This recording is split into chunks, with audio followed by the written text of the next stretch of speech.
Ab'ebyokwerinda okubadde abapoliisi n'abamagye nga bali wamu n'abakulembeze mu kibuga Mbale bakedde kulawuna nguudo z'ekibuga Mbale nga bafefetta abatembeeyi ababadde bakyesisigiriza okuva ku nguudo zino oluvannyuma lwa nsalessale yabaweereddwa okuzaamuka okuggwako olunaku olw'eggulo.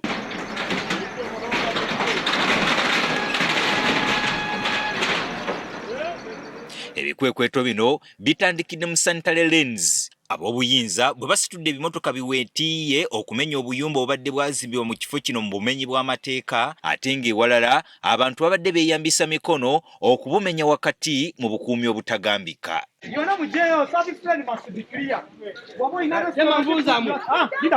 Ebyo muteeke wansi meza zemumenya.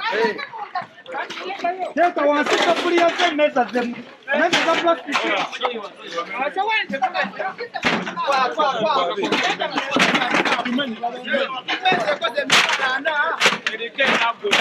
Abamu ku babadde bakolera mu kifo kino ewamenyeddwa balaajanye nga beegayirira omukulembeze w'eggwanga abaddiremu nga Muteesa bwe yaddira mu obugulu obutono kubanga kino kye kifo babadde bayiyiza ekyokulya ate n'ekyokunywa. Muzeeyi tubadde tusaba our excellent muzeeyi tusaba otuyambe nga tulina abaana babano n'abaana bamulekwa babano, tulina abakyala abateesobola abalema bonna babadde wano we bayiyiza. Kola abana kisasule katuneena tumalako tutya kwekibanga babadde balya buli ssente atisti kaaso ekitongoze tujja kasasula bakirongoosa ne gavumenti ng'ekimanyi tukole.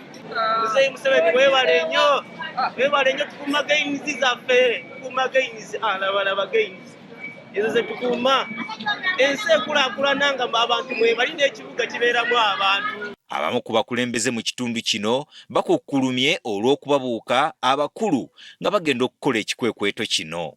Kuba nti ffe abamu LC1 twekubagiza nti tuli mu gavumenti eno naye nga tulinga abataliiwo lwakuba embeera ng'eno tosobola kujja mu kitundu nga tosobodde kwanjulira bakulembeze b'ekitundu ne babaako ne kye bakola ng'abakulembeze. Ayub Madiyo kalondoozi w'ebyobulamu mu kibuga kino agamba nti obuyumba obumenyeddwa mu Sanitary Lanes bwonna bubadde bumenya mateeka kubanga bubadde buziyiza n'emmotoka ezitambuza kasasiro okutambula obulungi.